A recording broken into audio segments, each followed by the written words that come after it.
Hey guys, welcome back to the channel. This is a story about what if Kyuubi turns Naruto into a fox. Before I start, please support for more amazing content and do consider subscribing to my channel and share this video with your friends. This is written by KuramKitsunea and link in description and support writer. Let's start the video. Naruto had always wondered why everyone seemed to hate him. When he asked, all he would get was a "you know already, so stop acting." Or "you're not fooling anyone, demon." So he got his answers by listening to what they said when they beat him. Every time that they managed to get a hold of him, they would always scream at him that he was a demon, that he took away their loved ones, and sometimes they would even scream that he was a demon fox. The first time he heard them call him a fox, he was confused. He was pretty sure that he was a human and not a fox. Course, they then proceeded to stab him. Then hit him with either their fists or some other blunt weapon. When he woke up in the hospital, he was able to think more about it and came up with a few ideas. His first idea was that he was a fox wizard from another dimension and had made ramen rain down from the sky, which then proceeded to suffocate some people in its awesomeness before he somehow turned into a newborn and lost his memories. He discarded that when he came up with his third or fourth theory. This theory was a much darker one, which he truthfully had avoided, not wanting to think about it. It was a stray thought that had hit him when he was lying in the hospital bed thinking about some of the history he had learned in his classes. Most of the time he was kicked out of class, but when it came to history, he was allowed to stay for some reason. He stopped and thought about it for a sec before remembering hearing that it was more painful for him to be forced to sit through a boring subject than it was for him to be sent out. He pulled his thoughts away from that and thought about one of the lessons about the fourth Hokage. It was about how he had defeated the Biju that was attacking the village. The history book that the teacher was reading from had said that the fourth had fought a long and hard battle before defeating the Kyuubi. Then it said something that made him frown. It was impossible for a human to kill a Biju, so humans had found a way to seal them away. For most of them, they could be sealed within an inanimate object, but for the 8 and 9 tails they have to be sealed within a human. The 8 and 9 tails have to be sealed within a human wasn't part of the text, but it was what Naruto had come up with on his own. He had been led to believe this when he heard most of them can be sealed within an inanimate object. The word "most" was what gave it away. He at first didn't believe it when he thought that the 9 tails could be sealed inside him, as he hadn't seen any markings on his body, but that changed when he was meditating and he accidentally opened his eyes and looked at his bare torso. There, covering his stomach area, was a complex set of seals that made up the one seal that kept the demon from escaping. Naruto froze. It's a seal. Naruto was beginning to see some truth in the villagers' words, so they were right. I am a demon. A few weeks of thinking about it later, he came to the realization that he wasn't a demon, but instead was a jailer. He found this out when learned that he could see chakra. When he was 3 years old, the Hokage had said to him that meditating was something that made you a better ninja. He wasn't exactly excited about it and did try and make excuses to put it off for a bit, despite no one making him do it, but eventually decided that if it made him a better ninja, then he would do it. No matter how much he hated sitting still. A few things happened when he began meditating. One was he could see the people around him, even if they were out of sight and were on the other side of Konoha. The second thing that happened was actually a side effect of the first thing. Because he could see others when his eyes were closed, he decided that he had something special and was going to train it. This led to him thinking about what the limits were, and he realized that he had yet to see himself when he was meditating and wondered if it was even possible. Naruto focused his sight to look down towards his stomach. Now, when he looked at someone, he would see different shades of blue that would surround the person. The amount of the blue stuff, as he had yet to realize that it was chakra that would surround the person, seemed to vary from person to person, and most of the time there was a very little. The exceptions of this self-made rule were the ninja and Jiji. Looking at himself, he saw a huge amount of blue which actually forced him to look away almost as soon as he looked at it. Other children had very little of this blue stuff, and yet he had more of it than what most of the ninjas he'd seen had. When he got the courage to look again, he made sure that he blocked out some of the light as he didn't want to have the headache that came when he looked at it the first time. Looking at it closer this time, he saw that there were hints of red that seemed to originate from his stomach. That was what led him to believe that he was the jailer and not the demon. Now why don't we go and see how our 5-year-old Naruto is doing? And stay out. The matron of the orphanage yelled. Fine then. Naruto muttered as he stood up. Naruto looked around, wondering what he was going to do. After thinking about it for a few seconds, he decided that he would go to his hideout. Why does it have to be all the way on the other side of Konoha? Naruto complained to himself. The hideout wasn't a building or abandoned shed that he found, but rather a tree that was hollowed out. Smiling, Naruto thought back to when he had stumbled across the tree, along with finding others who loved him like a mother would even if she was a fox. Flashback no jutsu. For 1/2 years old. Naruto ran as fast as his little legs could carry him. The matron of the orphanage had kicked him out, saying that demons aren't allowed to be comfortable. Minutes after he had been kicked out, the rain started. It can't get any worse than this. Naruto thought to himself as he huddled inside a cardboard box he had found in an alleyway. Hey look Kiki, it's the demon. Kui whispered to Kiki. Both he and Kiki were promoted to Chunins a few weeks ago and thought that they were stronger than the Hokage because of this. Why don't we show it its place? Kiki whispered back. Sounds good to me. Naruto turned his head towards where he heard the sounds of shuffling feet, fear gripping his heart. Oh no, the last time I was found outside alone, I nearly died from the beating that I received. The two Chunins slowly approached the cardboard box that Naruto was using as a temporary shelter from the rain when suddenly the demon shot out of the box and shot off around the corner. At him! Kui yelled as they both took off after the so-called demon. Naruto knew that when he was running away from pursuers to never look behind him. Every time that he did that he would get caught because he wouldn't have the time to look for an escape route. I need to get away. Naruto thought to himself, if I don't, then he couldn't finish that thought, too afraid to think about what would happen to him if he were to be caught. Naruto quickly rounded a corner and hopped the fence that surrounded a giant area of trees. He had run into the forest before, but that was when he was being chased by civilians, not ninja. Normally they wouldn't continue the chase once he was in the forest, but it seemed that luck was not on his side today. It's going into the forest of death. Kiki spoke, we shouldn't go after him. It won't be able to survive in there anyways. Kui looked at his friend like he was speaking another language. Bro, we're stronger than any other shinobi in the village and you're chickening out because of a stupid forest. We should make sure that he doesn't survive and besides, think about it. We would be famous for killing the demon. Yeah, you're right. Naruto normally stopped running when he was about 30 trees in and today was no exception. Panting, Naruto laid a hand against a tree. It looks like I lost them. Standing up straight, he turned and was about to start walking back towards the fence, at an angle of course, when he heard an odd sound. Pausing, he tilted his head towards where he thought the sound was coming from. It must have been my imagination. There it is again. Closing his eyes, he concentrated on his surroundings. I may not be very good at this, but at least I can somewhat see what's around me and out of sight. After a second of blackness, the world seemed to light up in a blaze of blue, with hints of green, black, and other various colors. Naruto quickly tried to focus his sight to where he was hearing the sounds, and what he found made him turn and run even deeper into the forest. What the hell are they doing? Nobody has ever followed me into this forest. Naruto ran and didn't stop, even when he knew that he was going into a part of the forest that he shouldn't be. I think this is far enough, Naruto thought as he collapsed. He was in a clearing and had no idea where he was in relation to where he had hopped the fence. Going to lean against a tree, Naruto flailed his arms when he met no resistance. Ah! Naruto yelled in surprise. Where he had thought there was a tree trunk was in fact a tree. Looking up from where he lied, he saw what seemed to be a curved ceiling. Is that the correct spelling? What is this? Getting up from his position, he walked out of whatever he was in and walked around it. All the trees were extremely thick, but the tree that he had fallen into took it to a whole other level. It was about 15 feet in diameter and was hollow. Not only that, but it had what could be called a doorway. The doorway, however, was hidden down close to the ground and blended into surroundings, making it seem as if it was just a very thick tree. I think he went that way. No, he went that way. Naruto turned in fright, looking around and trying to locate where the voices were coming from.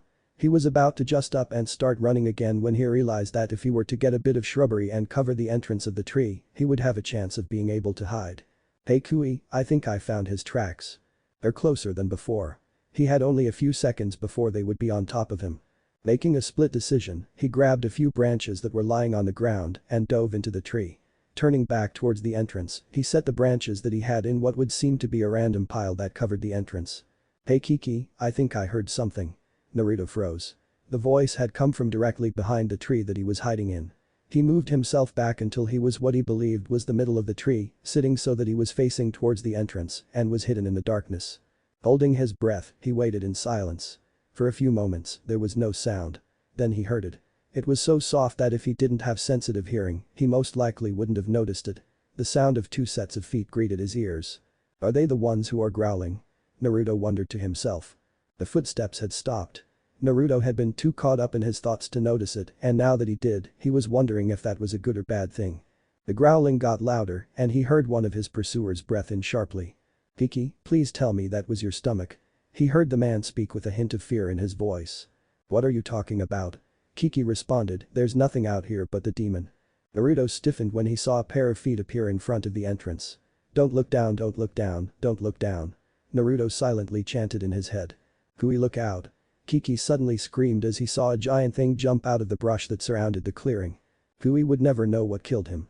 Kiki turned and ran when he saw that his friend was dead, knowing that there was nothing that he could do.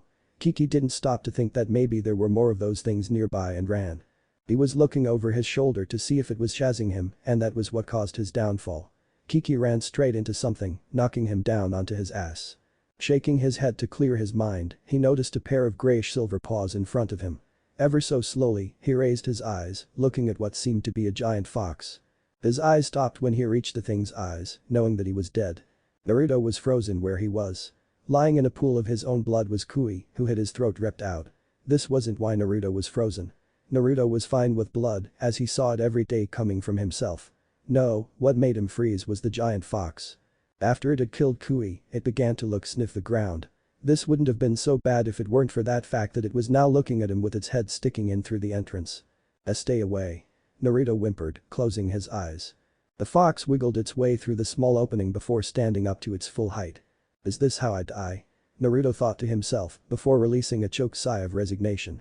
When the pain he was expecting didn't come, he cracked an eye open, wondering if he was dead already or that the fox was just his imagination. What he saw made him scoot back till his back hit the wall. The fox had moved forward while he had been cowering and had moved its head down till its face was directly in front of his. Now that he was further away, he finally got a good look at the fox. Its fur was a pure silver color, with a slight hint of white stripes running along the length of its tail. Its eyes were a piercing bluish color, unnerving and deadly. Naruto's breath hitched, wondering if this was it. The fox's breath was powerful and ruffled his hair. Friend or foe? Naruto's head snapped left and right, looking around for where the voice originated from. Who's there? Naruto called out in fright. Friend or foe? Where are you? Naruto called out, if you're asking if I'm going to hurt you, then no. Friend? Came the voice again, this time phrasing it as a question.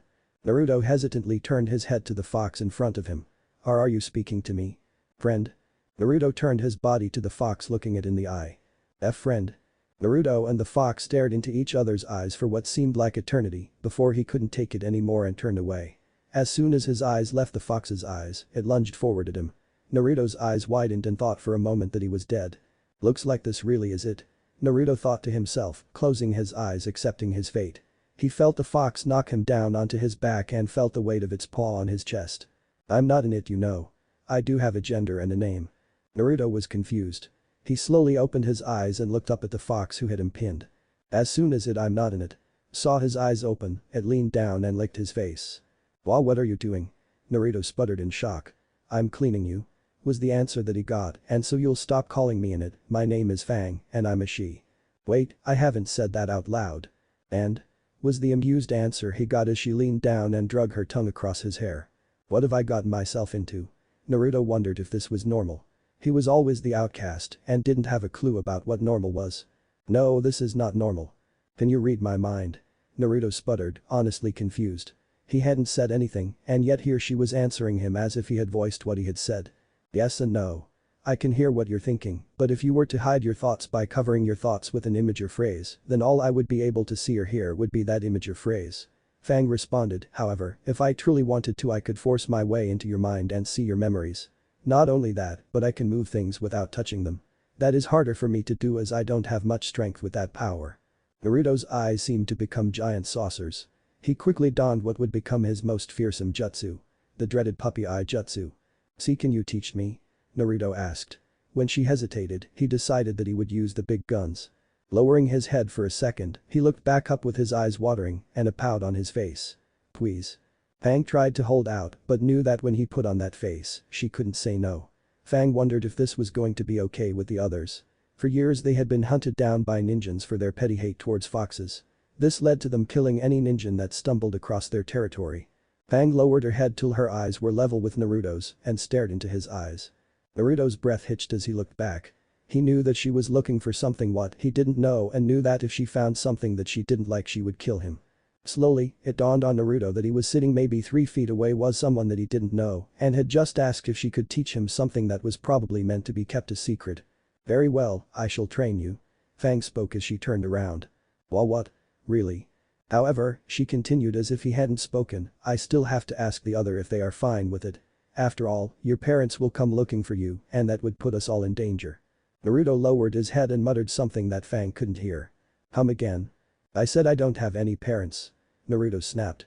Fang froze mid-step, not having considered that maybe this boy that she had come across was an orphan. Turning her head to look at him, she felt like she could kick herself. His clothing was just barely hanging onto him. His shirt had bloodstains on it and had a large hole in the back, while his pants had holes around the knee area, along with bloodstains around where his ankles were. Oh, I'm sorry. She muttered, I didn't know. It's fine. I got over it a long time ago. Naruto mumbled, not meeting her eyes. Where do you live?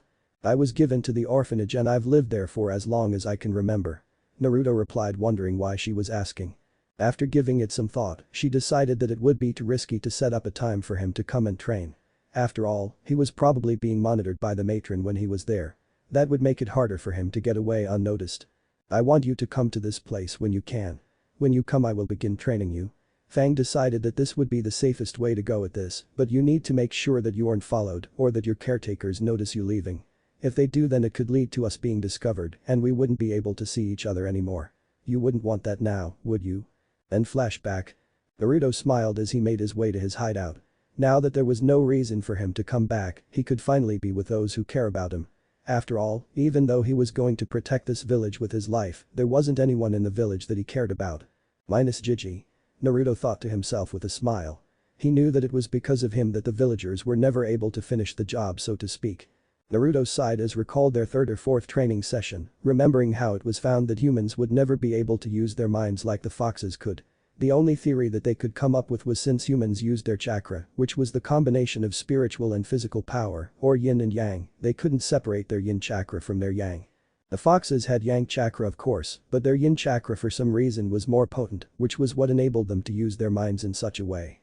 When they use their power, they have to use their yin chakra to essentially create a pathway for their minds to reach beyond their physical bodies. Humans' bodies will always attempt to close that pathway since it's recognized as an imbalance of chakra. Since their body wants yin and yang to be equal, it stops humans from ever being able to separate their yin chakra from yang chakra. Naruto, however, was an anomaly. When the Kyuubi was sealed within Naruto, it's and for now I'm going to refer to Kurama as it. I feel that it makes sense since Naruto doesn't know Kurama's gender yet. Yin chakra was taken by the Shinigami, while Naruto received its yang chakra. This forced his yin chakra to grow to try to create a balance between Naruto's yin chakra and the Kyuubi's yang chakra. Now because of this, Naruto could see things that others couldn't. When he was young, around 3 or 4, all it was a shadow here and a shadow there. But now at age 6 he could see them clearly. If he was to look up at the sky he would sometimes see a dragon or some other type of flying creature. When he had first started seeing them as shadows he had cried and screamed when they came close to him. This caused other children to avoid him more than they already had and in some cases, bully him more. The adults used this as an excuse to beat him, saying that they had to teach the demon not to lie. However, there was one adult, not counting the Sandame, who didn't treat him like a demon or someone insane. She was his civilian school teacher Akiko. And you may notice some similarities between my story and another story of which I can't recall the name of at this moment. Just know that I'm borrowing some of his or her ideas. The reason for this is because he or she discontinued their story and I always wanted to know what was going to happen next. So, in honor of them, I'm using some of their ideas. She wouldn't exactly go out of her way to help him, but she did treat him fairly and on more than one occasion, she had kept him after school before to teach him the material that they would learn the next day. She only did that when there was going to be a substitute, but he was grateful for her taking time out of her schedule for him. She did ask him to please stop pointing out things during class that others couldn't see, as it was disrupting the class. When she had asked him that question he got angry and a little hurt, thinking that she didn't believe him. He had gotten to the orphanage and thankfully no one bothered him as he went to his room and cried till the tears stopped flowing. After calming down he thought back to what she had said. He went over what she said and froze when he saw what she had been trying to get at. She never said that she didn't believe him, only that he should stop pointing it out during class. He felt so stupid for not seeing something so obvious and stayed after school the next day to apologize for. Naruto snapped out of his thoughts when he crashed into a solid object and fell. I could have sworn there wasn't a wall here. He muttered as he rubbed his nose. I'm no wall boy, I'm a dragon. Naruto looked up in confusion. There is a large difference he said, stopping mid-sentence. You know what, never mind. You can't see or even hear me, so there's no point in trying to correct you. The dragon had white scales, green eyes, and was about the size of one of those carts that are used to transport goods between villages. The dragon's voice defined him as a male. Naruto was at first surprised at seeing a dragon up close, but was now cursing himself for being so careless. Ever since he had begun training under Fang, he had taught himself to always pay attention to his surroundings. He taught himself how to sneak into some of the most secure places in the village without anyone finding out, and if he used his sensory ability, he could sneak into Anbu HQs undetected. Naruto normally would have gotten up and acted like he was anyone else and couldn't see anything, but the dragon was bleeding. From what Naruto could see, the dragon had a large puncture wound dangerously close to his neck and seemed unable to walk due to the deep cuts on his legs. He was lying on his side, his smooth underside facing Naruto. "There you are, you damn dragon. Thought you could get away from me, eh? Now there's nowhere to run." Naruto almost spun around to see who or what was talking, but refrained from doing so, since if whatever was behind him was after the dragon, he would need the element of surprise to help the dragon. To convince whoever or whatever was behind him that he couldn't see or hear anything that was happening, he stood up and stuck his arm out slowly, as if he couldn't see anything, and moved forward. When his hand contacted the dragon's chest, he put his acting skills to use. "Wow, what is this?" he muttered as he moved his hand along the dragon's body. As it Naruto saw the blade going towards the dragon's neck when he turned his head to left as if in wonder. Acting quickly, he slid a kunai into both hands and moved. The stranger obviously was expecting the human child to block his sword. Naruto took advantage of his surprise, and with his other kunai, he stabbed the man's wrist, forcing him to drop his sword. Not missing a beat, he caught the man's sword in his left hand while he stabbed him in the stomach with his kunai in his right hand. "Arg. You little shit. I'll fucking kill you." The man snarled as he bent over in pain. Naruto knew that if he didn't kill him now while he had the chance, he wouldn't be able to. That one thought alone wasn't enough to make himself go through with it, but then it occurred to him that if he didn't kill this man now, he would end up killing the dragon after he killed him. It was that thought that allowed him to move. The man had started moving, a hunting knife in one hand while he held his stomach with the other. Naruto calmed his nerves and hardened his heart. Yeah, if I don't kill him here and now, then he's going to kill the dragon, and who knows what his next target is going to be.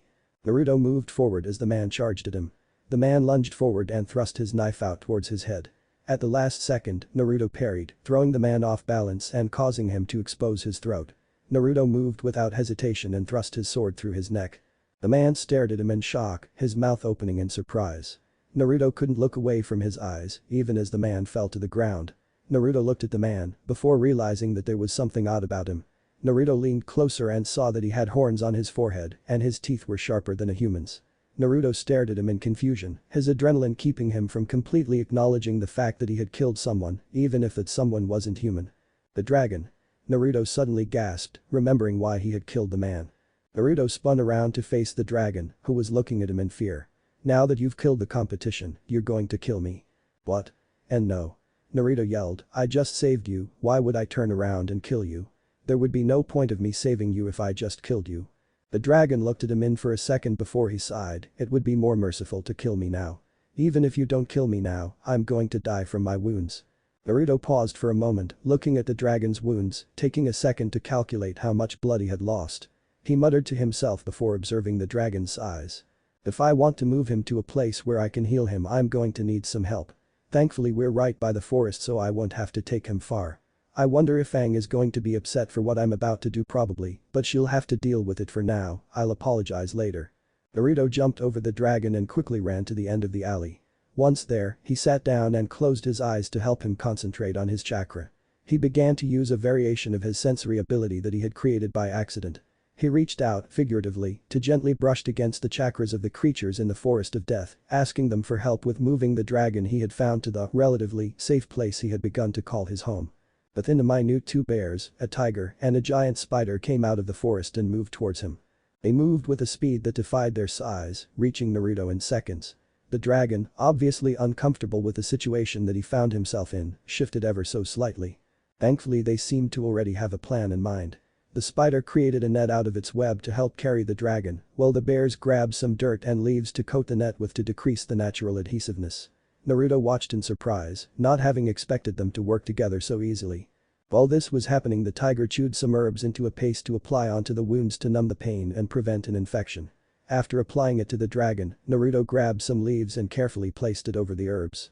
"Okay, he's stable enough to move. I need you two to grab one ends of the net and follow me," Naruto instructed the bears. Turning towards the tiger and spider, Naruto paused, trying to think of a way that they could help in moving the dragon. "I need you two to make sure that nothing can attack us. We're going to need to move quickly if he is going to survive, and I won't be much help in moving him." The two agreed without hesitation, knowing firsthand just how unforgiving the forest of death was. The bears stood and waited for Naruto to give the signal to go. It wouldn't do if they were to be seen by someone. Naruto waited for the drunk who had stumbled past the alley he was in to disappear from his sight before moving forward. Darting across the street with the others following, he hoped that they wouldn't be too late. Fang had been monitoring him to make sure he was okay when she felt the change in his heartbeat, along with the change of his minced. At first she thought nothing of it, believing that he just had a close call with someone or was pulling a prank. However, when he reached out with his chakra asking for help, she knew that something was wrong. The foxes around her, who she had yet to introduce to Naruto, were startled when without warning she darted out of the clearing, making her way towards where she last felt him. It took Fang all of 3 seconds to register and process what she was seeing. It would have been longer if that damn tree hadn't jumped in her way. After all, there's no way that it was her fault that she hit a tree. Or so she believes. Crash. Naruto just started his sensei, before making a comment he knew he would regret. "Hey look, it really does rain dogs." He paused, though it seems we're missing the cats. Naruto knew he fucked up when he said that. Hell, he knew he should have just kept his mouth shut, but well, even if he's serious and doesn't joke around most of the time, not counting pranks. He's still known to make the odd comment here and there. So it didn't come as a surprise to Naruto when he found himself flat on his back with Fangs dangerously close to his throat. "Did you just compare me to those mutts?" Fang growled softly, allowing the smooth side of one of her, and I regret making her name Fang now, fangs to lightly press against Naruto's throat. "And no." Naruto sputtered, trying to get out of what was most likely going to be a painful experience. "It was your imagination, right?" "Oh, but I could have SWORN italicize that you called me a Fang slit her tongue up Naruto's throat, DOG italicize." Naruto gulped, feeling Fang's tongue move up his throat before she moved down to his collarbone, and this is an oddly sexual scene now to sure why I'm putting it in here, but hey, whatever comes to mind is what I write, so screw being normal. Fang, T the dragon. Naruto tried, he need help. Fang snapped out of her somewhat of a daze, blinking as she realized what she was doing. Ah yes, the dragon. She paused, acting like that never happened. "Okay, bring him to the clearing, I'll see what I can do for him." Naruto sighed in relief, believing that she was done with him. "Oh and Naruto?" Fang looked over her shoulder, "We're going to have to finish our conversation later." She grinned at this, enjoying the way Naruto inched back towards the tree. "I spoke too soon." Naruto complained to himself, dreading what was to come. Wonder if he'd be uncomfortable if he was awake. Naruto was currently sitting about 7 feet away from the dragon, who had finally fallen unconscious. By the time they got to clearing, the dragon was in critical condition, not that he wasn't already, but now he was suffering from extreme blood loss, despite the makeshift bandages they applied to him. Naruto shivered as a gust of wind blew through the clearing. It was a rather cold evening, more so than usual. Quickly moving into the shelter of his tree, Naruto didn't notice Fang sitting in the shadow of the entrance. That could have also been blamed on his eyes not being adjusted to the darkness. Naruto let out a yelp of surprise when he was tackled by Fang, who had waited patiently for him to let his guard down. "You're off, meh?" came the muffled voice of Naruto, who had his face stuck between the ground and one of Fang's paws. "I don't think so, Naru," Fang replied. "I still have to get you back for that little stunt back there, and you know how foxes feel about being called a dog." Fang proceeded to lay down on his small frame, effectively becoming a living blanket. Naruto grumbled at how unfair this was. He was annoyed at how easily she could pin him down. "Seriously, not even the Anbu can pin me down, and they're the best of the best. So how is it that Fang can pin me down without even trying?" Naruto thought to himself, "Can you at least let me turn onto my back? It's rather uncomfortable having my face pressed into the ground." Fang just sighed and in one movement had effectively flipped him onto his back, all without standing up. "What the hell?" Naruto questioned. "How the hell did she? You know what, it's probably better for me not to question how she did that." Fang leaned down till her nose was touching his. Flinching slightly at how cold her nose was, Naruto sent her a confused look. Fang continued to do this for a while before she abruptly pulled away. If Naruto didn't know any better, he'd say that she was blushing. "I'm keeping you warm." Fang answered, "Don't think that didn't see you shivering. Besides, this is part of your punishment." Naruto stared, unsure how to react. Normally his punishments were toward him physical training. "Okay. I'm just going to, get some sleep." Yeah, get some sleep. I'll be here." About 2 days later. Naruto sighed as the ghost of a shinobi that had died in the Kyuubi's attack attempted to run him through with his tanto. Ever since he could see them, there was always one that was consumed by his or her rage. At first, he thought nothing of this, mostly because they could interact with physical beings, but this changed when one of them became something other than a soul. When you die, you can either move on, be consumed by Shinigami-sama, or be tied to the physical plane. When you're tied down due to emotions, the results can be disastrous. About a year ago, there was a spirit hellbent on inflicting some sort of injury on him. She had been at it non-stop for a month when one day, instead of attacking, she stood there and stared at him. Now, normally this wouldn't be a cause for concern, since most spirits do that. What was a cause for concern was her eyes. Where there used to be brown eyes filled with hate, there was now brown eyes that had no pupil. Where there used to be white, there was now black. But the most worrying of all was the blood that was flowing from where her pupil used to be, along with a rather disturbing feeling he was getting from her. This was something that he had never seen, so, being cautious, he edged around her, trying to keep her in his eyesight while at the same time keeping as far away from her as possible. Pressing himself up against the alley wall, he slowly slid by her. It was slow, painstakingly so, but he was getting the feeling that if he took his eyes off her for even a second he would regret it. As Naruto moved, the spirit just turned her head to follow where he was going. "You know, this isn't too bad," Naruto muttered under his breath, "at least she's not attacking me." By now Naruto was behind her, allowing him to release the breath he hadn't realized he'd been holding. Closing his eyes for a brief second, he took the second to gather his wits. Opening his eyes, Naruto felt his breath that he had just released come back and choke him. The woman had turned her head to look at him. "Nothing weird here," Naruto attempted to comfort himself, "just a woman with her head on backward." Yeah, he never said that he was good at it. Moving quickly, Naruto kept his eyes on her as he made his way out of the alley. Standing on the corner of the alley was none other than Senju Hashirama. And I should mention that because Naruto has more spiritual chakra, it allows him to interact with them. This means that he can touch them. This also means that one can slit his throat while he's sleeping keeps him on his toes. "Watch where you're going, young one." Hashirama scolded Naruto, not having realized who he was and that he was still alive. Nor did he notice the thing that Naruto was trying to avoid. "Sorry," Naruto muttered quietly, trying not to make any sudden movements. Hashirama paused, taking note that the boy had yet to turn and look at him and was staring at something in the alleyway that he had just come out of. Hashirama placed a hand on the boy's shoulder, flinching at the warmth that came from him. "This boy is still alive." Hashirama had never once seen someone who was still alive that had the ability to interact with spirits and was making him act so cautiously. Peeking his head around the corner, Hashirama didn't notice anything wrong at first. There was a cat on a window ledge, a flower that looked to have been left without water for years, a woman bleeding from her eyes, and her head turned the wrong direction, a dumpster that was wait, what? Hashirama's eyes snapped back to the woman, immediately noting that she was completely ignoring him in favor of the boy. "Boy." Naruto turned his head slightly so that his ear was facing more towards whoever it was that he had bumped into. "What is going on with that woman?" "You can see her too. You can see the blood and the messed up head." Hashirama blinked, wondering why he was asking. Who else would he be talking about? "Yes. Now can you tell me what's going on?" "I'm afraid that I have no idea either. Just yesterday she looked completely normal and was trying to kill me as usual." This took Hashirama aback, not knowing how to reply to that. Thankfully he didn't have to. "When she appeared today, she was like this. I'm not sure what's going on, but her yin and yang spirits that reside within the physical plane have some yin chakra, which is what allows them to manifest, felt twisted. It feels like someone took her chakra and jumbled it." Was Naruto's rather rushed explanation. "I feel like the second I take my eyes of her that something will happen." "Do it?" Naruto almost turned to the man, but managed to keep himself from doing so. "Are you crazy? I may be strong, but this feeling I'm getting is telling me that I'm not strong enough." Naruto snapped, "Unless of course, Lady Luck decided to smile upon me today and somehow you're one of the strongest shinobis in history." "Do you know who you're talking to, boy?" Hashirama asked. "No, but my luck sucks so I doubt that you can help me." Naruto replied with a scowl, not to be rude or anything. "Boy, I am Senju Hashirama, one of the founders of Konohagakure. Do you still believe that I won't be of any help?" Naruto's jaw dropped.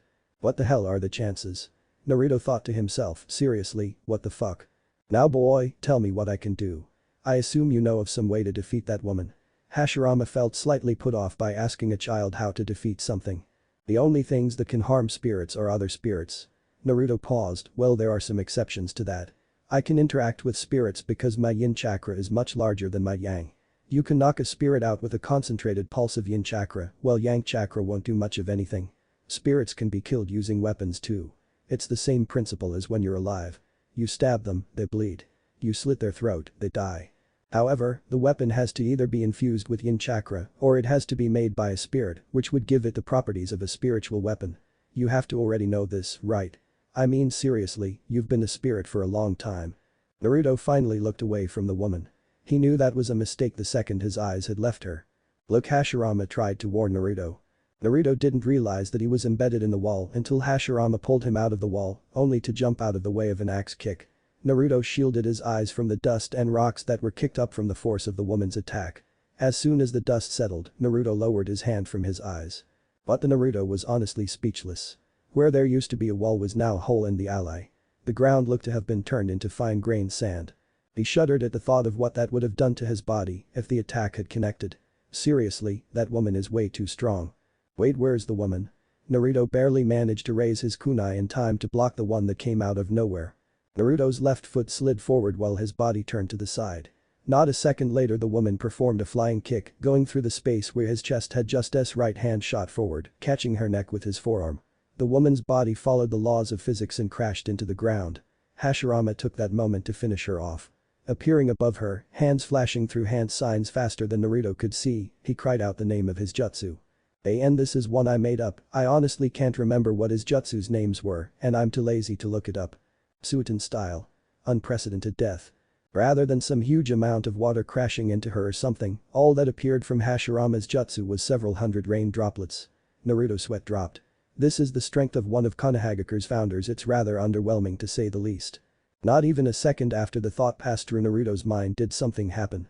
All the water that had landed on the woman's body had become a needle and had impaled her. Naruto couldn't help but stare at the gruesome sight.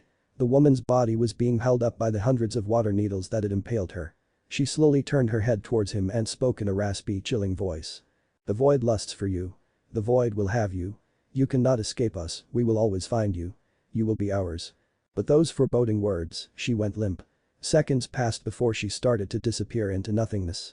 Hashirama walked over to him, obviously looking to have his questions answered.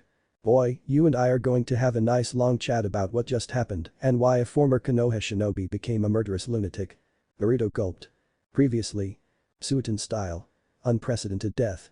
Rather than some huge amount of water crashing into her or something, all that appeared from Hashirama's jutsu was several hundred rain droplets. Naruto's sweat dropped. This is the strength of one of Konohagakure's founders, it's rather underwhelming to say the least. Not even a second after the thought passed through Naruto's mind did something happen.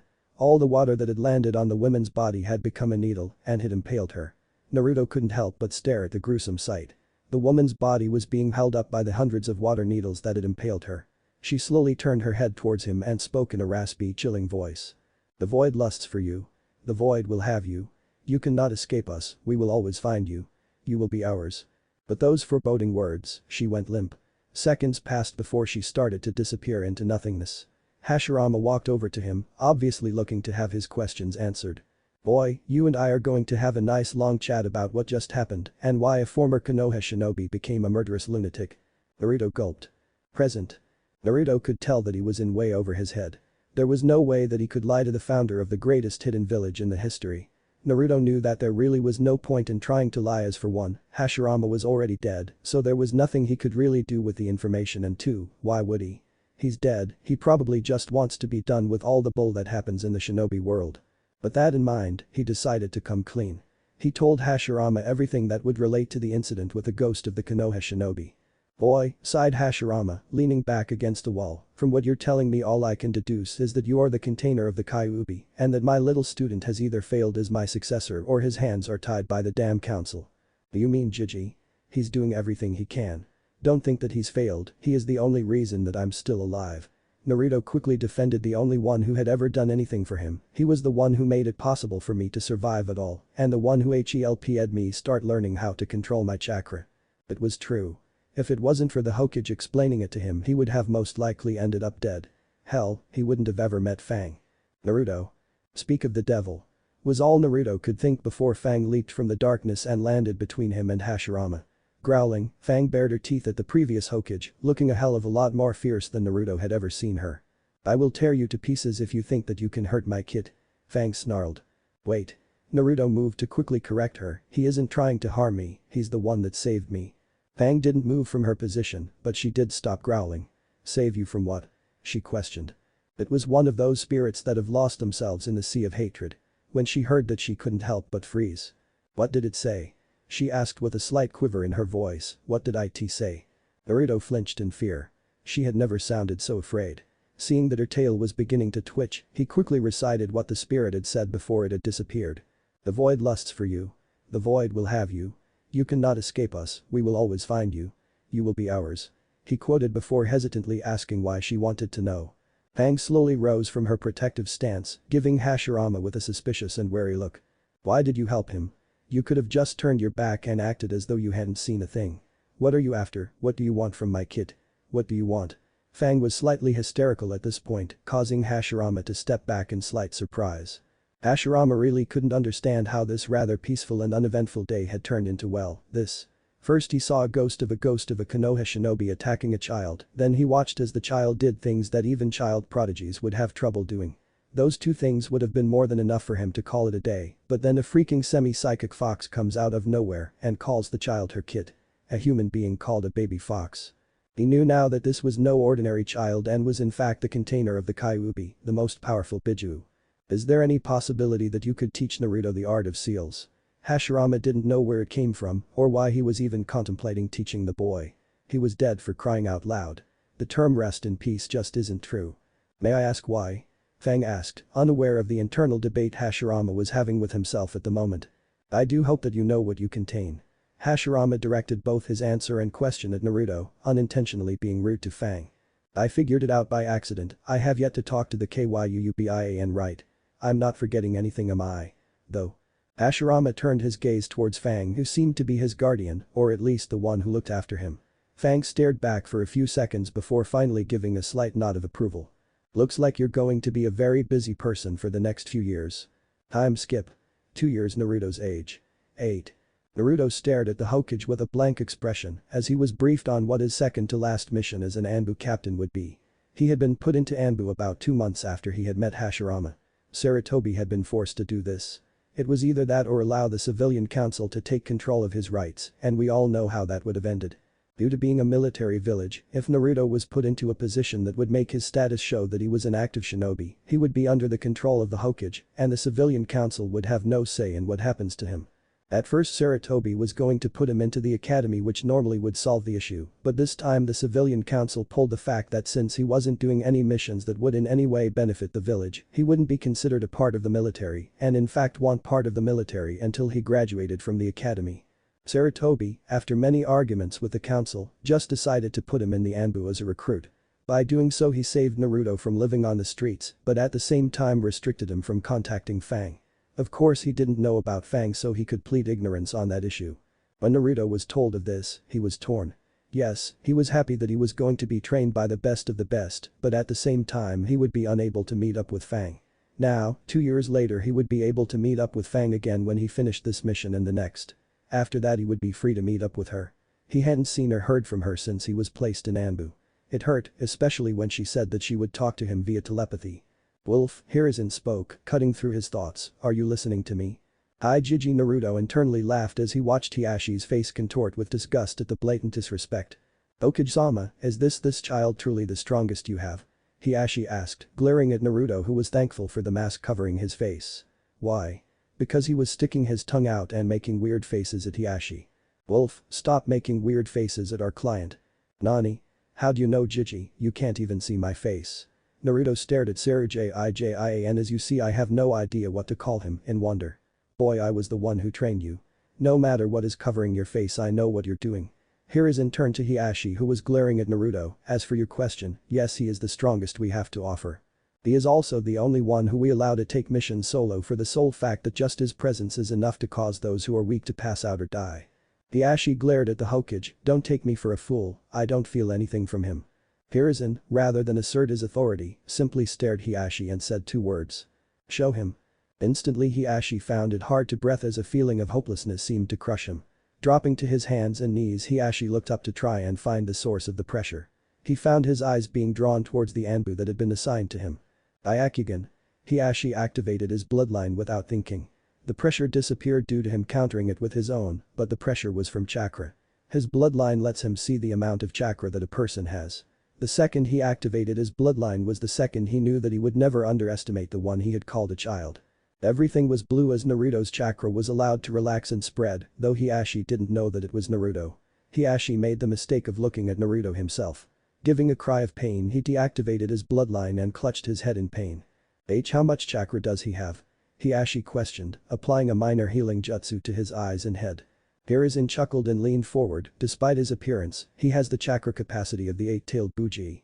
Hiashi could only gape at the Hokage, whipping his head to look at Naruto, then back to Hiruzen. If that's all, then you should get going. You have a peace treaty to make. Hi, Hokage-sama.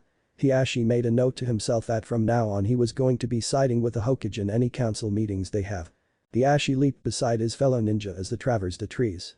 Despite the small Anbu's looks, he was very fast.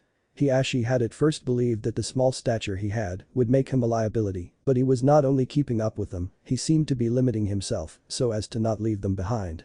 Naruto sighed as he felt Hiashi look him up and down again as they continued to move towards their destination.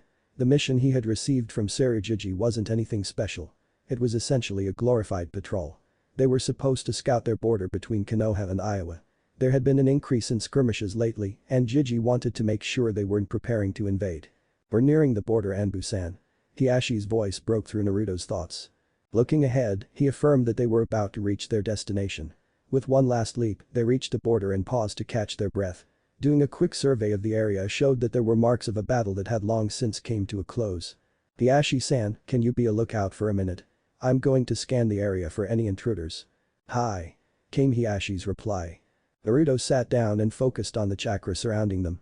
The first thing he noticed was that there was 4 signatures moving towards them. The second thing he noticed was that they were being pursued but a single, yet powerful chakra signature. Incoming northwest, 4 people coming with 1 tailing behind. It seems as though they are running from the person following them. Naruto warned Hiashi. Naruto pulled his standard issue Tanto blade from its sheath. Not long after the 4 chakra signatures he had felt coming towards them came into view.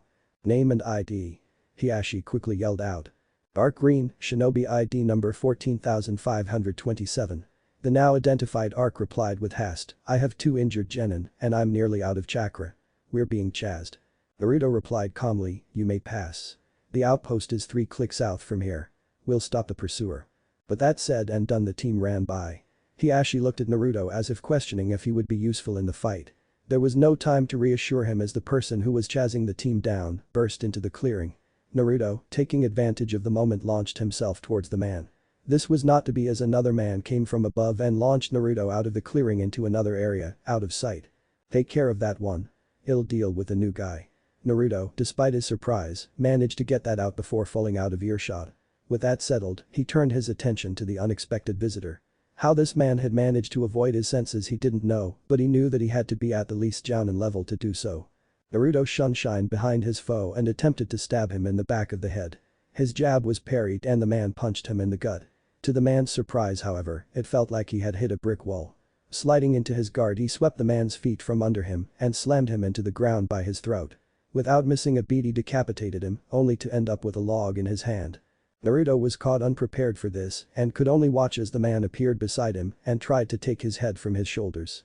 This was not going to happen as mere inches from his neck, a silver blur came from the trees and ripped the man's body in half. Naruto could only blink as his vision was filled with silver. Oh, so now she feels like appearing. Naruto though bitterly. Fang turned towards Naruto and smiled, hey Naru, long time no see. Naruto sheathed his sword and began to walk back towards the clearing. Naruto. Fang started his back as he walked away without even looking at her. Naruto decided that if she had ignored him for 2 years, then she must not care about him and had long since given up on her. It had hurt when she had completely cut her ties with him when he was placed into the Anbu recruits. He ignored her as she kept asking him to reply. Finally getting fed up at the lack of response she was getting, she lunged at speeds that even a cage-level shinobi would have trouble keeping up with and pinned him down. Why are you ignoring me? I just saved you. Naruto just turned his gaze at her and glared. Oh, so me ignoring you now is unacceptable, but you ignoring me for 2 years is acceptable. Cut the shit, you never wanted anything to do with me. You're just like the rest of them, all you care about is yourself. Naruto lashed out. In hindsight he should have known that lashing out at her was a bad idea and insulting her was worse, but right now he was pissed and he didn't care. Fang quickly went from a little upset and worried to extremely pissed and angry in an instant. What was I supposed to do? You came to me asking to help a dragon who was fatally injured and then not even a week later you up and disappear. I didn't know what happened, but I would have liked to have been updated on why you never came back after you had been called to talk with that old man of yours." Fang just about roared at him. Naruto shrunk back at that. He had forgotten that he hadn't ever informed her what had happened. He heard the pain and worry that was masked by her anger. He silently berated himself for forgetting to such a simple thing. "Well, you could have reached out and asked me," he cried back. "I tried. But every time I did there was something stopping me. Do you know the fear I felt when I couldn't feel your presence anymore? I thought that you had died." That shut Naruto up. He hadn't really thought about it, but it did make sense that there would be seals to block out anything in Anbu's HQ. Pausing, he gazed at her and calmed himself. Reaching up, he removed his mask to show her his eyes. "I am sorry. I didn't have time to warn you. It was so sudden and I'm so sorry." Naruto cried out in frustration and sadness. Fang let him get up before she moved forward and placed her large head against his chest. "It's okay. Now that we're together again we can catch up. I'm sorry for not trying harder to reach you." Naruto sighed but wrapped his arms around her neck. "It's fine, I shouldn't have overreacted. This is my second to last mission as an Anbu, after that we can catch up again." "How's the dragon by the way?" Naruto questioned. "He made a full recovery. We expected him to take off, but he is apparently waiting for you," Fang told him. Naruto sighed. It seemed he had a lot of catching up to do. Time skipped 2 years. Naruto glared from underneath his mask. Ever since he had been released from Anbu he had a feeling of being naked. Without his mask everyone could see his face and the scars that adorned it. He had quickly decided to ask Gigi if he could have his fox mask back. Due to the fame the mask held, the old man had denied him, saying that people would realize who it was that wore the mask. He had a point, Naruto mused, but then again, if I want it, then I'll get it, and he knows that. Naruto chuckled softly. Gigi looked as if he was having a heart attack right then and there when he came into his office to find that his oh so precious book, you know, the little orange one, had all its pages ripped out and super glued to the walls. That wasn't the funny part, no, the funny part was how he reacted when he read the pages. Every single page had been changed to now read Orochimaru's version of Icha Icha Paradise. Little boys, Naruto had shuddered slightly when Gigi asked him where he had gotten his hand on the book. "Some things are best left a mystery," was Naruto's only response. After mourning over his book for a few seconds, Sarutobi stood up and began to look around like a maniac. "Who did this? If I get my hands on you, you'll..." Naruto didn't give him the chance to finish his thought, appearing with a Shushin in front of him crouched on the desk, wearing his mask. Making sure to keep his mouth covered, Naruto leaned forward and smirked. "If I wants my masks, I gets it." Naruto grinned as Gigi started to back away from him. Naruto grinned wider underneath the mask and began to chuckle, causing shivers to crawl their way up Gigi's spine. And just like that, he disappeared. Naruto continued to chuckle at the memory, reaching up and rubbing the battle-worn porcelain. "I remember where I got this scar. Oh, and this one too. And this one, and this." Ahem, Naruto's hand twitched as he was pulled from his thoughts. The teacher was standing a foot or so away, twitching nervously. Naruto blinked as he realized that the students had edged away from him. It seemed that chuckling while emitting a small dose of killer intent was creeping the students out. Thinking quickly, Naruto opened the window and leaped out. "Catch me if you can," Naruto called over his shoulder as he sprinted away. Ah, nothing beats the feeling of acting like a carefree child. Naruto smiled as watched children play in the park, laughing and chazzing each other. It was peaceful moments like this that reminded him why he had sworn to be Konoha's protector. Even if they hated him, even when they threw insults his way, even when they broke his bones and cut his skin, he would stand tall and protect them. Why? Because that's who he is. He knew why the fourth Hokage had sealed the Kyuubi in him. He had hoped that he would be strong enough to overcome any hardships, to become someone who he could proudly stand by in the afterlife, one who against all odds would become the one who would take all the hatred of the world onto his shoulders and still walk with his head held high. At least that's what I hope, Naruto thought to himself. Giving one last glance at the children running around, he disappeared. He had a bad feeling of what was to come. Naruto hesitated as he approached his little house out in the wood. Something didn't feel right to him. Admittedly, he hadn't been there in over 2 years, but that wasn't something that should change the atmosphere. He knew that Fang had been keeping the place safe while he was away, so there shouldn't be anything wrong or too different. Bracing himself, Naruto slid into the hidden entrance, prepared for the worst. To his surprise, he didn't find the severed heads of the ones he came to love as family, nor any dead bodies. Instead, he found 4 foxes he didn't know. When he entered the area, they all looked at him as if they had been expecting him. Sit down, boy. It seems that one of our own has betrayed us by protecting you. It is here that we will decide your fate." Naruto jumped, somehow knowing that it was the fox sitting in the middle of them all had spoken. There was nothing that really stood out about him. He actually looked like a regular fox, just enlarged a bit. It was obvious that he was old, as there were some gray hairs growing around his eyes. That was all Naruto had time to take note of as he was pulled by an invisible force to the center of the room. Naruto shot a look of confusion at Fang, who just shook her head, as if to tell him that he should just listen to what they were going to say. Naruto knew that she had been hiding something, but he apparently didn't know just how much she was risking by saving his life. It has been a long time since one of our own broke the rules we have regarding humans. The fox on the left of the apparent leader began. There was once a time when we lived in harmony with humans. That was ruined when the humans attempted to use us to further their own agenda, going as far as to kidnap one of our young and dissecting her to try and find out how to make the power we wield theirs. Due to this, we made a rule that should we come across a human, we are either to kill them or mentally cripple them. This was to ensure that we would never have to experience the atrocities we endured because of you humans' greed. So it comes as a surprise to me when one of the elders, those who were around during the war between we foxes and you humans, had taken a human under her care. Under normal circumstances, we would kill the human and punish the offender, but it seems that we can't do that. It has come to our attention that you are too important to just go missing. So we have decided that rather than kill you, we are going to take all your chakra and make it so you can never fight again. Naruto could only listen, knowing that there was no use in trying to argue.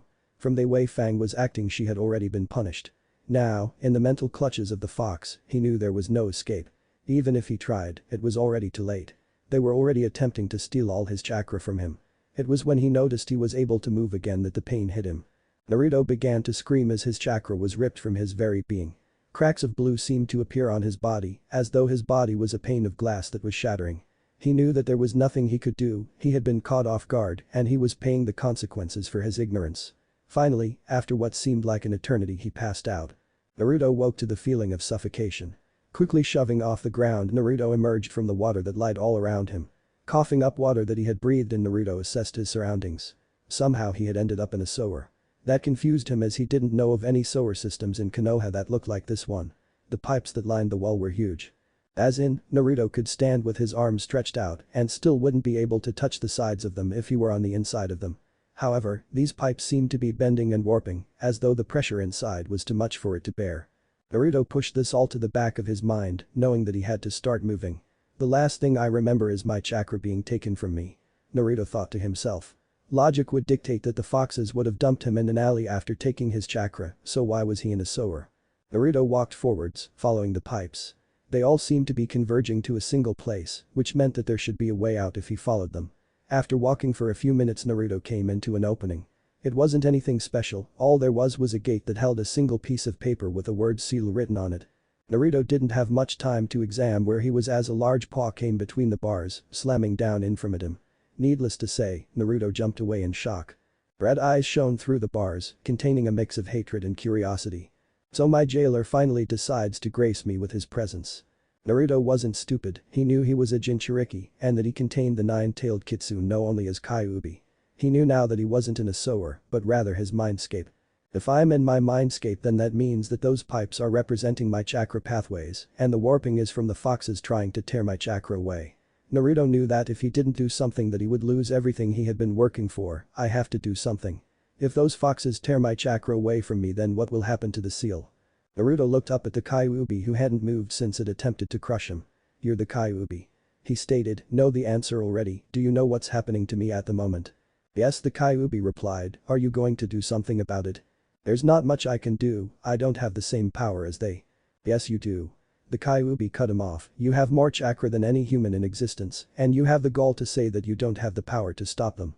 The Kyuubi roared out, hitting Naruto with its killing intent. Naruto could only gaze in shock and a bit of fear as the Kyuubi roared at him. I can't believe I forgot how much chakra I have. Even if they have more control over their yin chakra, I can just overpower them. But that thought, he suddenly turned around and began to run, thanks for the help. He called over his shoulder, only to stop as he realized he had no idea how to get out of here. Hey, you wouldn't happen to know how I can get out of here, would you? Naruto asked with a smile as he faces the Kyuubi again. Rather than answer him with words, the Kyuubi huffed in irritation and flooded the area with his chakra. Back in the real world. Naruto's eyes snapped open. His body was cracking as his chakra was being forcibly removed and he could see Fang struggling against an invisible barrier. Without wasting any time, Naruto reaches within himself and drew from his large reserves. Without warning, Naruto's chakra blasted out from him, freeing him from the mental grip of the elders. Naruto focused on the chakra he had released and quickly used it to attack the hold on Fang. It feels like there are strands of yin chakra surrounding her. Maybe I can force them apart. Without further thought on the matter, he quickly used his chakra as a sort of knife that he used to cut through the strands holding Fang in place. Feeling the lack of resistance, Fang quickly moved to block Naruto from the elders. This all happened in the span of 3 seconds and the elders had no time to react. Naruto knew that even though he had a massive amount of chakra, it was useless if he didn't have control over it. Over the past 4 years, with 2 of them spent in Anbu, he had been focusing on training both his mind and body. His control of his chakra was still iffy, but it was getting better. The elders started at him in shock. Never in all their years had a human been able to break free of their control, and yet this child had done so. Fang growled at them and released her own power. Enough. I won't let you harm my kid, if you try to do it again I will kill you. Fang threatened them. The elders turned to each other and seemed to be speaking to each other. After a few moments of silence they turned back and the one in the middle spoke. In light of recent events we have decided that we shall leave this boy alone on the terms that he never have children. Fang's eyes widened as she heard this. What do you mean never have children? That's taking away the right every living bee has. You can't. Naruto cut her off. I'm fine with that. Fang spun around and looked at him in shock. Naruto, you can't rush this. What if you want a child later in life? You don't know that you don't want one now. Naruto smiles at her worry. If only she knew that I have no interest in humans, then she would understand why I'm okay with this. Naruto thought to himself. Naruto had figured out that to him the human form, male or female, held no sexual appeal. He had been a bit upset at this, as he had thought this meant he would never find love and would be alone. This changed after he talked to his Jiji. Flashback no jutsu. Naruto knocked on the door before opening it to reveal the aged form of Sarutobi Hiruzen, otherwise known as the scientist, the god of shinobi, and the third Hokage, but to him he was his Jiji. Come in my boy, come in. Sarutobi spoke excitedly, glad to have an excuse to stop doing his paperwork. Take a seat. Naruto closed the door behind him before making his way to the chair that his Jiji has offered. He knew he was in for an awkward conversation, but he steeled his nerves as he looked up at Jiji's eyes. So what do you need, my boy? I wanted to know why I find nothing sexually appealing about the human body, male or female. Naruto knew that it was better to be blunt, but even he was caught off guard at how it came out. Sarutobi seemed taken aback, though it's not every day that a 7-year-old comes in and tells you that he finds no appeal in the human body. Well Naruto, it could be that you're too young, the Hokage started. It's not that. How are you so sure? Sarutobi asked. You know, I was taught the Kage Bunshin, and the special property of it is the memory transfer. The Hokage nodded, not seeing where this was going. Then you know that I can create thousands of them? Again the Hokage nodded. Every day for 2 years I created 200 Kage Bunshins for speed up my training. That means that every day my mental age increased to 200 times the normal rate. It finally dawned on the Hokage what Naruto was hinting at. I see, so you're wondering why you find no attraction to the human form. He more or less stated, to which Naruto nodded. Naruto had at this point told him of Fang and how she looked after him, but he hadn't told him of the spirits that walk the earth. I'm just taking a guess, but from the way you were raised, you will probably find that you're attracted to beings that are 4-legged in nature. Normally this would be a problem in any other village, but because of the Inyazuka we have laws in place that allow the marriage and relationship between human and animal, so long as said animal can speak and has the same intelligence as a human. Sarutobi spoke. The Inyazuka were an odd bunch, and it wasn't uncommon for them to mate with their partners. Naruto looked at him in surprise. Perhaps he's right. Thinking back to it, when Fang would lick me I would feel aroused, yet when I was training to resist seduction techniques, I felt nothing like it, Naruto thought to himself. Standing up he looked at the Hokage and gave him a small smile. Thanks Jiji, I have to think about this now. Anytime Naruto, anytime. Sarutobi said with a smile as he watched him walk out the room. Turning back to his desk he froze as he looked at his paperwork. He did it multiply. He screamed as he started to cry, where does it come from? The Anbu could only shake their heads at their Kage's actions. Flashback no jutsu end. Naruto sighed as he sat down in their small treehouse. The elders had left and he now had to deal with an angry fox. Fang turned to him and before he could do more than blink he was slammed against the back of the tree. As he tried to get back up a paw hit his side and threw him out the entrance where he fell on his back and slid till he hit a tree. Dazed and confused he tried to get up again, but this time rather than hit him Fang pinched on him and pinned him underneath her. She used her paws to pin his hands above his head while she stood above him. Why did you agree to them? She pretty much roared in his mind, causing him to flinch. He looked at her and mumbled quietly. What? She snarled. I said I don't want to talk about it. He snapped, glaring at her. For a moment there was silence as she tried to comprehend that he had snapped at her. After a moment, she began to growl. What she said next made Naruto regret not trying to lie. Closing his eyes, he waited for the hate that would inevitably come. If you won't tell me, then I'll force it from your mind. She didn't give him a chance to stop her, she dove into his mind and with startling ease, pulled the memory of him talking with the Hokage about his attraction issues. After a few seconds of silence he cracked an eye open. Fang was still standing over him, she was still pinning his arms above his head and she wasn't moving. Naruto opened his eyes completely and took note of the look in her eyes. Her eyes seemed clouded and a bit embarrassed along with something he couldn't identify. After a second he felt something hit his neck. Locking up again he couldn't help but gap in shock. She had a nosebleed. Moving quickly he managed to get his arms out from under her and quickly pulled a piece of cloth from his pocket, putting it to her nose to try and stop the bleeding. This seemed to snap her out of her daze and she quickly turned away from Naruto. If I didn't know better I'd say that you were blushing. Naruto spoke, looking at her as she seems to avoid eye contact. I saw what you were thinking about when you were talking to your Hokage. I didn't realize that you thought I was attractive. Immediately Naruto realized that she hadn't just been listening to the conversation, she had seen his entire memory, including his thoughts at the time. He blushed as she looked at him with that same look he couldn't place. She began to say something only to be cut off when a dragon crashed between them. Damn it, stupid tree is always getting in my way when I try to land here. The dragon shook himself as he got up and looked at Fang. Hey Fang. Is the boy who saved me ever going to come back? Fang just points behind him with her tail. The dragon looked at her confused, not understanding the gesture. He's behind you, she said with a sigh. Spinning around quickly, the dragon's eyes darted around till they landed on Naruto. After staring at each other for a second the dragon let a grin grow on his face. Naruto noted that even though it was a friendly gesture the sharp teeth made it a rather menacing look. You're the one who saved me from the collector. Collector? Yes, collector. Collector? Yep. Collector. Before the dragon could respond again Fang stepped in to save her Kitsanity. A collector is a being which hunts down exotic creatures such as white-scaled dragons. They would kill them and use their scales for various things such as armor, spear tips, swords, and arrows.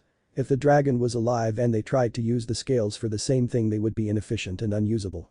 The only way they would work while the dragon was alive was if the dragon itself gave them permission, which rarely happens since dragons only give their scales to those they wish to court. Naruto nodded as he filled the information away. Looking at the dragon who was still grinning at him he sighed.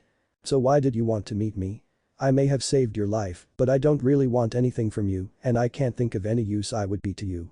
Naruto knew it was cold, but he was just being honest with the dragon. After all, he saved him because it was the right thing to do.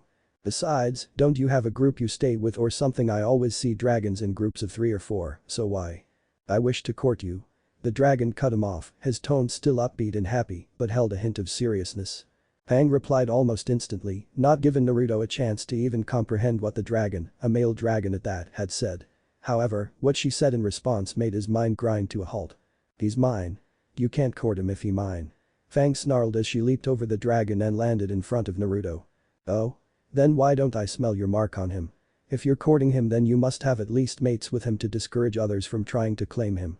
The dragon spoke with confidence. Of course I haven't mated with him. He's only 10 for crying out loud. She cried out as if offended but muttered much more quietly, though I have fantasized about it. Fang. Naruto called out in embarrassment. Quickly tuning out his embarrassment he looked back at the dragon and gave him an answer to the unasked question. No, you can't court me, I don't know you at all. Even though I saved you I am not comfortable with someone courting me. Very well, if I can't court you then I shall be your guard and friend. The dragon crowed out happily, not at all disappointed at the rejection. Maybe one day you let me court you. Time skipped 2 hours. Fang sighed, relieved at how things played out. After the dragon had made his statement he had flown off to do something, only saying he'd be back in a few days. Fang turned to Naruto who at that very moment lifted his arm to see how he smelled. He quickly gagged, realizing it had been a few days since he last bathed. He started to turn to go wash when Fang darted over and pinned him again. You know, one day I'm going to be able to dodge your tackles. Naruto droned out, though he didn't seem upset. When that day comes I'll stop doing this. Doing what? Hey. That's my favorite shirt. Fang tore his shirt off of him before he could protest. Not giving him a chance to do much else she began to clean him as though he were a fox kid. She pushed her tongue into his hair, drawing out the dirt and cleaning out the sweat. Naruto didn't really know what to do at this point, not that he could do anything as she was using her powers to keep him still. After she finished with his hair she moved down to his neck, causing him to shift uncomfortably. After cleaning all the dirt and grime from his neck, she moved down to his chest. She didn't let him stop her even as he started to blush more. She dragged her tongue under his arms, his elbow, and his hands before she moved back to his chest. Without warning, her tongue slid over his. He gasped, unable to stop himself. She didn't stay there for too long, moving down after making sure he was clean. Finally, after what seemed to be forever, she moved down to his stomach. She licked his stomach, digging her tongue into his belly button, and continued down further. Naruto finally snapped out of his dazed mind when he felt her tongue touch the top of his pants. Immediately he began to struggle. And not there.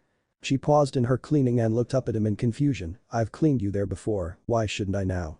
It was true, she had always done a full body clean when he was younger. She never did anything more than clean, but because of her cleaning, she had been forced to explain to Naruto the birds and the bees. I'm older now, and I don't want to accidentally, he trailed off with a blush. Fang started at him. She knew why he didn't want to be cleaned down there, but at the same time, that reason was exactly why she wanted to clean down there. She gazed at him for a few minutes before coming to a decision. If I can't clean you completely, then you have to promise me that one day you will let me do it again. I know why you don't want to now, but I wish to clean you completely. Nothing else. He blushed but understood her meaning. Fang was basically telling him that she was willing to wait for him to be ready. He doubted he ever would, but he never broke his promises. Perhaps he could find a male fox for her. He nodded and she released him. Standing up, he grabbed another shirt off the wall and put it on. I have to get some sleep, tomorrow is the genin exams and I was ordered to pass. What are you supposed to do after that? I'm going to train. My orders are to become a jonin in 2 years, so I can be the sensei of a certain Uchiha. Fang just snorted, but nodded. As Naruto lied down on the bed he had made from spider silk, he sighed. Fang hoped he would one day give her a chance to be his mate, and he knew that there was a chance that he would fall for her. Hell, he knew he had a small crush on her, but he had to wait and see if that crush was just that, a crush, or if it was something different. Fang lied next to him and curled around him, surrounding him in her warmth. He felt her hot breath hit him as she completely covered him, and he smiled. Even though our relationship has become more complicated, I'm glad I have her. Naruto thought to himself. Good night, Fang. Good night, Kit. The silence engulfed them, and before long both were asleep, basking in each other's warmth. Naruto didn't know why he was running, but he knew that it had to do with whatever it was that was following him. See, shortly after he'd fallen asleep with Fang, he'd woken up in what seemed to be an old ruin from a time long since forgotten. Looking around a bit, he noticed that all of the walls were inscribed with odd symbols, some new and some very old. From what he could tell, they seemed to be telling a story. Of what, he don't know, but some of the newer images were of people fighting a vague black figure, while the oldest seemed to be a large amount of the black figures surrounding a single, pure white being, seemingly trying to snuff out the light it gave off. Naruto had leaned forward to get a closer look at the black spots that surrounded the white figure, when every single black spot moved, and from them opened hundreds of near-pitch black eyes, and stared directly into his eyes. Naruto had stared for a few moments before he turned tail and ran. He couldn't quite place what he felt when they stared back at him, but to sum it up, it felt like someone had taken all the hope he had within him and ripped it out, leaving behind an empty, numb feeling behind. Naruto dove into the first room he found. Taking a few deep breaths, he calmed his erratic heartbeat and placed his ear against the door, trying to listen for any sounds. After a few tense moments, he breathed a sigh of relief. What the hell were those eyes? Naruto turned away from the door and stepped further into the room. As he observed the room, he felt as though he was being watched, and turning to the center of the dimly lit room, he found out why. Sitting on what seemed to be an altar made of live human flesh was the same eye that he'd seen in the corridor. As soon as Naruto's eyes fell on the being, he collapsed into a heap on the floor, screaming in agony. In his mind flashed memories of the distant past, of wars that had been fought before the beginning of time, of the time the Void had risen up and attempted to wipe out Kami, and the most recent event when the Void had risen and wiped out all of humanity. All of them. Then came the words. Evald na de terk sa emaktus ruka that niter of yortst na aramek no esser liu semak emit ed. Naruto could barely understand what it was saying.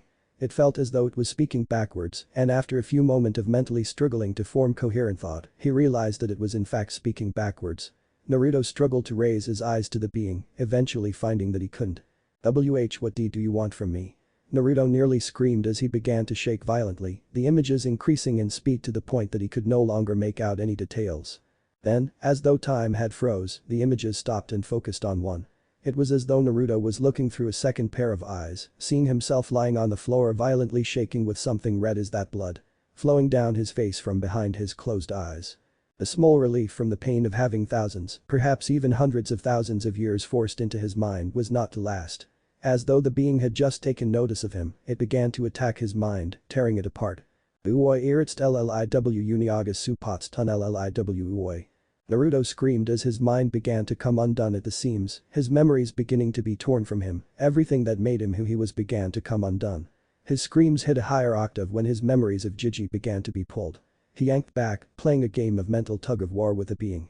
He clung to his memories with everything he had, but it was no use, it began to slip and he felt it slip from his grip. He opened his mouth and… "Wake up, Kit." Naruto's eyes snapped open, a strangled gasp escaping him. Feeling a weight on his chest he began to struggle blindly.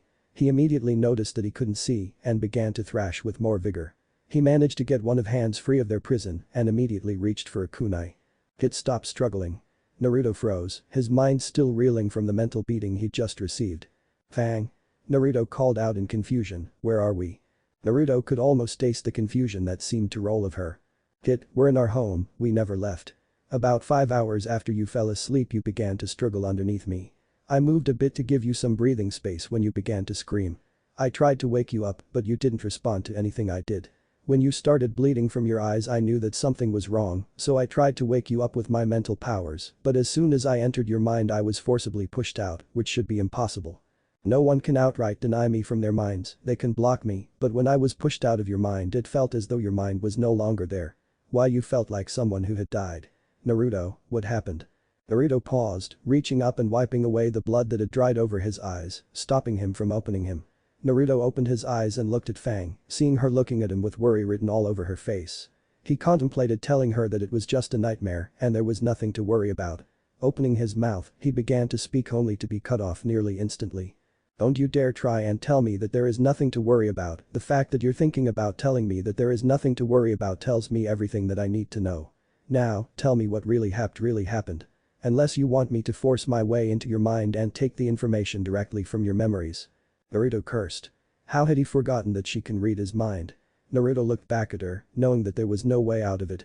"Fine, I'll tell you what happened, but promise me that you won't freak out and stop me from leaving again. The last time I told you what I dreamed about you wouldn't let me leave, and when you did you would follow me everywhere." The last time Naruto had had a nightmare he'd woken up crying, and when he'd told her that it was about the villagers beating him, she wouldn't let him leave her side.